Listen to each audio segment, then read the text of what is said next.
welcome back to another video here on Financial Friends. In this channel, we break down everything finance related and try and spread the message of financial literacy as easily as possible. And I am tracking a dividend portfolio week by week, so that is what you're watching here. If you would like to join the family and the friend group, go ahead, hit that subscribe button down below. Helps out the channel a ton. And if you're excited for this video and like these dividend journey videos, go ahead, hit the like button as well. Again, that helps out the YouTube algorithm, pushes us to more people, and we can grow the friend group. So let's get into the video without further ado. Enough talk, enough jibber jabber. What do we have going on this week? Well, this week we are breaking down the allocations within the portfolio. I told you I would be talking about why the allocations are the way they are, kind of using a little bit of a picture to kind of show that. And that's what we're going to be doing in today's video. Talking about SCHD, the thing I talk about all the time, the biggest holding in the portfolio, why it is that way, and why FZROX is just behind it in terms of allocation, and kind of why I tend to prefer SCHD though a little bit. So today is February 21st, which is President's Day, and so the market was closed, so you could tell the lights up here. We have no red, no green. We were closed today, so blue. Just the vibe I was going with. Fits the color of the screen as well. So let's go ahead and just first check in on the diversification of the portfolio. So going here by holding, this is what we're going to kind of look at first. SCHD makes up the largest chunk of the portfolio at 38.21%. And then Fizzrock's at 16%, followed by O at 13%, 3M at 9%, Apple at 8%, J&J at 7.5%, and Waste Management at just about 7%.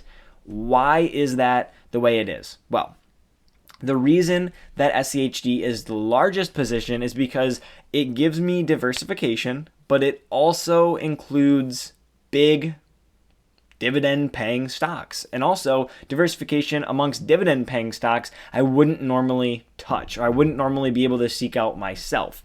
Fizzrock's broad diversification, massive obviously, and then O is a fantastic dividend, and it's a monthly dividend, exposure to real estate as well. And then these four are pretty much back here just as companies that either I'm interested in that pay dividends, or companies I think that will be around for a very long time, because this portfolio is built for being around for a long time, accumulating a ton of different assets, and that is really the goal, just build assets within the portfolio. So let's go ahead first and we'll dive into SCHD. What is it? What is it all about? And then we'll talk a little bit about FZROX, and then we'll give you the broad picture of the portfolio using what is more than likely going to be the thumbnail of this video, the boat. So here is SCHD. It is Schwab US Dividend Equity ETF. Ticker symbol obviously SCHD, and it has a very, very low expense ratio at 0.06.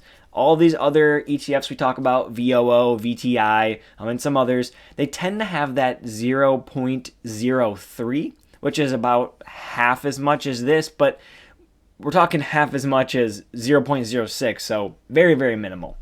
I've covered this before, kind of the objective, the summary here, but mainly what we're going to look at is this right here. It invests in stocks selected for fundamental strength relative to their peers based on financial ratios. So it's doing some of the heavy lifting for us. We try to look at financials. We try to look at the fundamental business, the underlying business, understand what's going on, and SCHD is doing that for us. It's investing in companies that are, based on financial ratios, stronger than their peers. So kind of what we're trying to do, instead of individually picking all of those myself, this ETF is doing that for us. Obviously, it's straightforward, low cost, providing that tax efficiency because it's sheltered within the Roth IRA.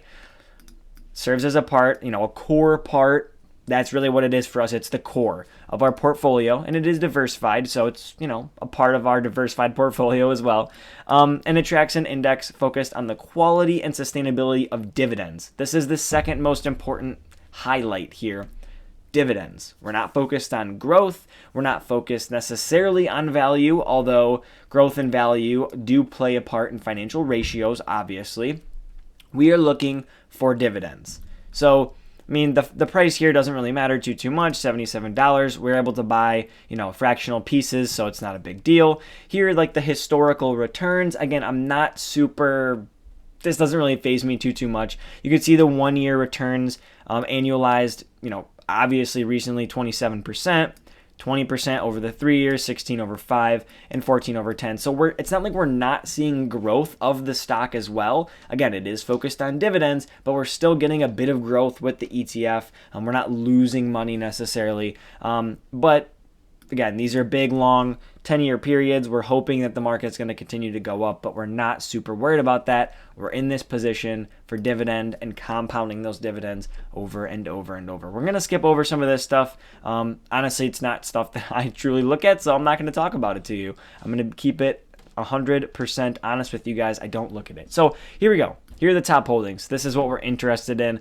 Obviously, highlighting just the top 10, you're going to see some very, very big names within this top 10 and big market values as well. Coca-Cola, Verizon, Merck & Co., Amgen, Pepsi, Broadcom, Cisco, Pfizer, IBM, and Home Depot. If you're within the dividend space, and potentially if you're in the investing space overall, you have heard of the majority of these names for sure, if not all of them. Now, hopping into the total holdings of the portfolio, this is where we start to see some things that I normally don't see.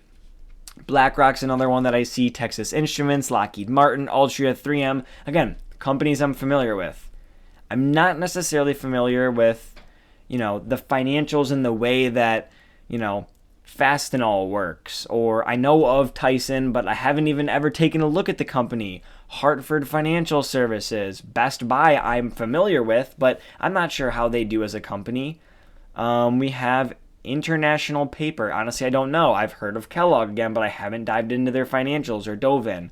Whirlpool I've heard of, Hasbro I've heard of, but again, not looked at their financials. So these are companies that I've heard of, and as we get further and further down, they become really just things I've never heard of, a ton of financials, pet medicine, again, so not companies I would necessarily invest in, but I'm getting exposure to them. I'm getting exposure to smaller companies or companies that pay good dividends, that are good financially or fundamentally, and I don't necessarily need to know all of them. And again, they're not going to affect the portfolio that much. I mean, look at these percentages here. 4.5, 4, basically 4, and then 3.5, call it 3.5. So these make up the portfolio. This is what really sways the price. Now, if a lot of these companies combine together to do something, then that could move the portfolio, the price. But again, these are going to be providing dividends for us, and they're not necessarily going to be swinging the price of SCHD too much. We could see the overall market caps, obviously a lot bigger companies, but you are getting some exposure to, some smaller companies. And in terms of the sector diversification, it is really going to be concentrated up into the financials, information technology, and consumer staples. But you are getting exposure to industrials, healthcare, consumer discretionary, and then really small allocations to communication services, material, energy. Not too much, really at all. Now, dividends here, you are going to be able to see it is a pretty good dividend. The rate was sitting, I think last time I checked, around 2 point something. I'm not 100% sure. I don't know if it shows on the top currently either. But you could see, a 44-cent payout per share, 44 cents per share, 54 cents per share, 60, and so on. And it's continuing to kind of grow. You could see here, this last dividend tends to be the biggest, the last one of the year. So 44, 44, 54, boom. And then 50, 53, 58, boom. That larger one up there. But again, good, consistent dividends. And really just fantastic diversification. This is, again, boring companies. There's nothing special about these companies at all. They pay good dividends, they're solid financially, and that is what we are looking for with this portfolio. Nothing out of the ordinary, nothing super exciting, or anything really like that. I'm not sure if we have the dividend percentage here. Looks like the distribution yield 2.86, and then 3.11 on SEC. Let's just go ahead and look it up real quick because we might as well. We're on the computer. Dividend yield. You're just getting the honest, raw stuff here. We'll go ahead. We'll check Y charts.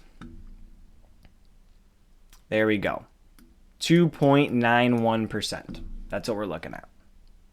All right.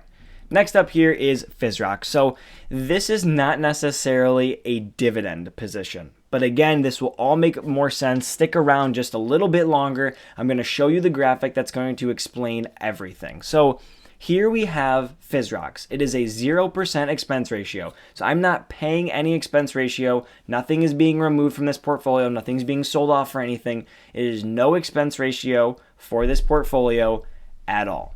Okay, expenses obviously low. It should be past that. There's no fees for this. Okay, 3-star overall rating. Returns are about average. You're gonna get the market return here, and that's really about it. So what is this portfolio, or what is this ETF? It's actually an index fund.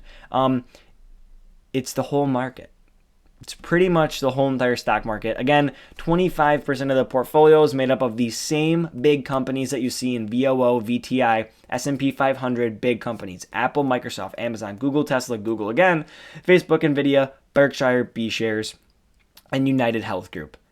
Over and over and over again, you see these. JP Morgan kind of floats around in here. Visa falls just below these for the most part, pretty consistently. But these are the big companies that make up the S&P 500 and the total stock market. Again, highly concentrated in tech. Actually quite a bit of healthcare allocation here. Then you fall into consumer discretionary, financials, communication services, and then, the rest of them kind of fall below that. Now, this does pay a dividend. It pays an annual dividend, so it's only going to pay out one time, and it doesn't really pay a ton. You could see here, in 2021, it paid 18 cents per share. Now, the stock itself, the index fund rather, itself is cheap.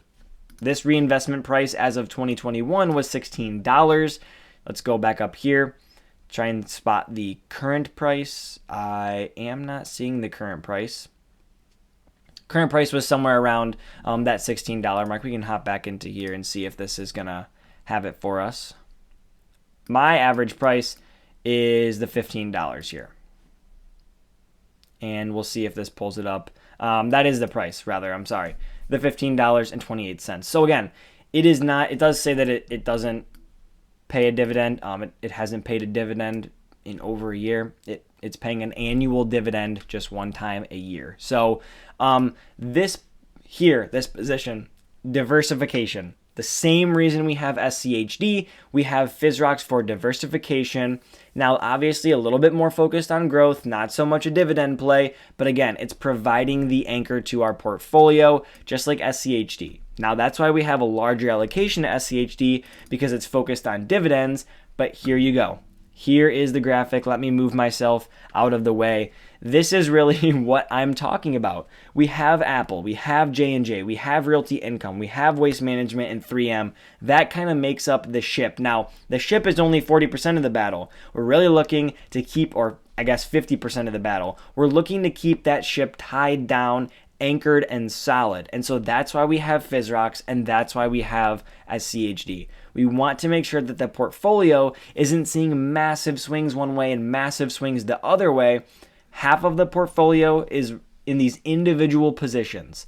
Realty Income, Apple, J&J, the lot. We're going to continue to add positions into this. So I might even throw an ETF into real estate. It's still going to be considered real estate exposure, but it might be 5% Realty Income, 5% like VNQ. We also might have, again, more stocks. So we're going to look to have a 10% allocation overall to each of these 4 individual positions. But if we were to have 8 individual stocks, they'd all be at 5% of the portfolio. And then I'm looking to probably keep, SCHD probably upwards of 40% of the total ETFs. Like 80% of the ETF allocation itself. And then Fizzrock just kind of floated in there again as some safe cash. I've also talked about the fact that I wouldn't mind selling some of Fizzrock off at some point if a good opportunity came up. I'm not super active. I more just accumulate positions, but again, the thought is always there. So this video has been pretty rambly. I've been talking a lot, really just getting all of my thoughts out there to you. I hope that you're able to find this video somewhat useful.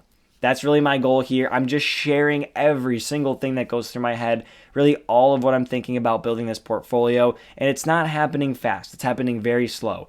I was adding stocks like crazy at the beginning. I haven't added a position, I think, in months. So realistically, this is the raw. You're just getting exactly my thoughts. You're getting the raw content, the raw thoughts, the raw material. So I do hope that you found something useful in this video. If you took anything away from it, the portfolio is anchored with ETFs, and I feel that many other people could benefit from that.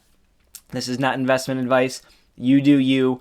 I am not going to sit there and tell you what to buy, hold, sell, trade, don't buy, whatever it is. But personally for me, I go ahead and I anchor down everything with ETFs. It gives me broad diversification. They're safe. It's, again, invested over a ton of different things. I'm not actively sitting there making decisions. And then with the remainder of these funds, I can invest in solid businesses that I personally understand that pay a solid dividend as well. So again, if you enjoyed this video, go ahead, leave a like. I know it was a long one. If you stuck all the way through, comment pancakes down below in the comments. Comment your favorite stock, your favorite dividend stock, and pancakes right next to it. Confuse people. Maybe they'll skip to the end of the video and watch it. But thank you all for listening. Hope that you subscribe. Hit the bell right next to it. You can be notified. And I will see you all in the next one.